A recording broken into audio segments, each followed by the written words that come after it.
Today I want to talk to you about the changing of the seasons and what that can mean in so many different ways. So if you're someone who likes to think a bit broader, a bit more creatively, a bit more deeper, keep on watching, keep on listening. Hopefully you might find this one a useful one. Welcome back to consecutive day 1552 of the Diary of a Runpreneur. If you believe in my mission of saving the lives of children by attempting the ultimate ultramarathon run vlogging on consecutive days, distance of the world, barefoot style, then do give this a subscribe, share, like and comment. More people we get in front of, more money we raise, more children's lives we save, which is why I do this every single day. Thank you as always, and let's get started.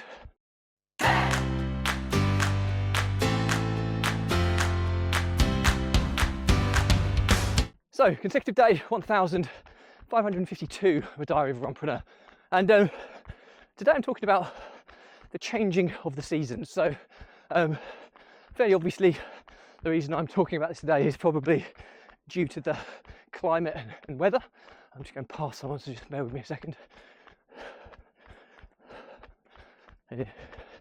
And yeah, so we're coming to the end of summer now and into autumn, and you can already feel the kind of changing of the season. It's quite a humid, muggy day today, blatantly waiting for a kind of wet weather storm or something to come through and clear the air.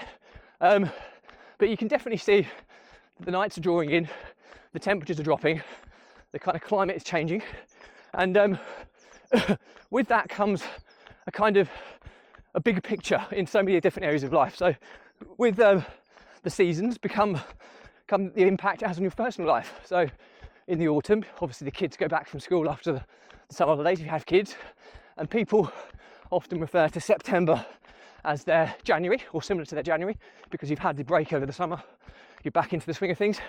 So it can often be a kind of a new beginning for so many people.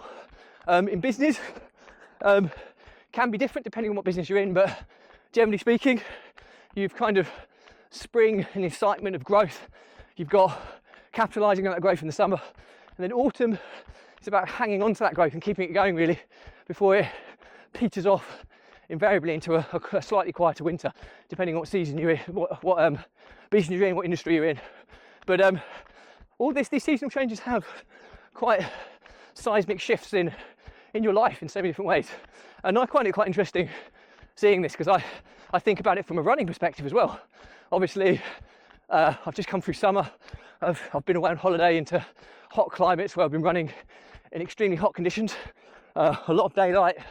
And then you come back and you start seeing the seasons change, the colours of the kind of nature and surroundings around you change.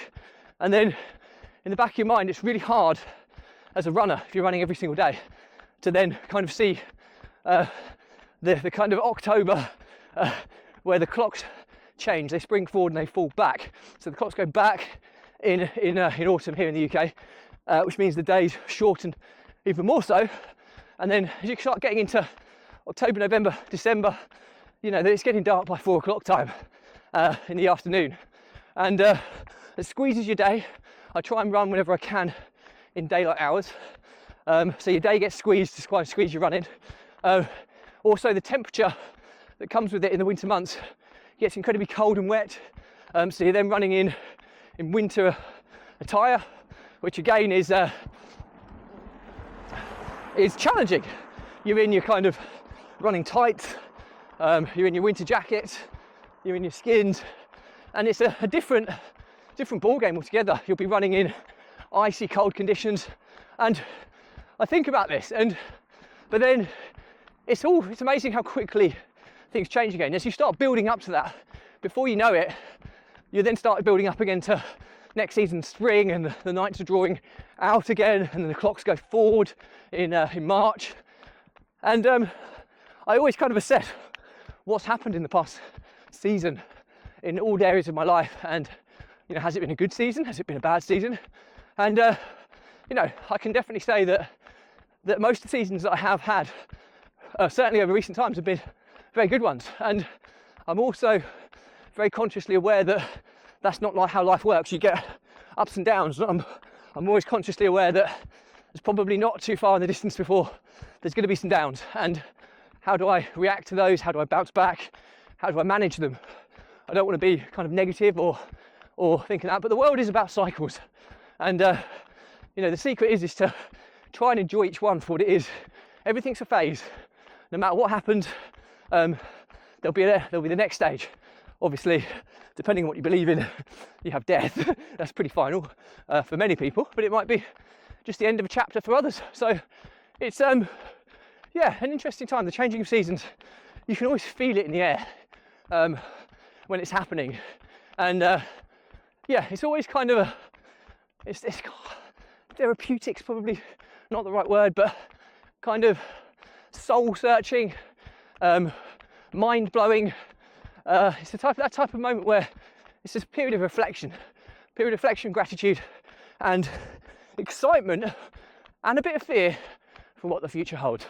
So anyway, the learnings from my diary is seasons are cycles, and they happen in all areas of life. And there are pros and cons to each season, to each cycle, and start thinking about them, how they apply to different areas of your life, and what they mean to you in different areas of your life. And you know, how you can get the best from each one, how you can mitigate the bad points of each one, and how you can look forward with excitement. A little bit of fear, it's good to keep you grounded, but generally speaking, how you can take hold of your life, be grateful, and enjoy the journey. So yeah, quite a deep, meaningful one today. Hope that's useful. Questions or comments, drop me a line. I'll respond to everyone. Do that, remember though, if you believe in my mission of saving the lives of children by attempting the ultimate ultramarathon of run vlogging on consecutive days of distance to the lap of the world, barefoot style, do give this a subscribe, share, like and comment. More people we get in front of, more money we raise, more children's lives we save, which is why I do this every single day. Thank you as always. Stay positive, stay happy. I'll see you again tomorrow.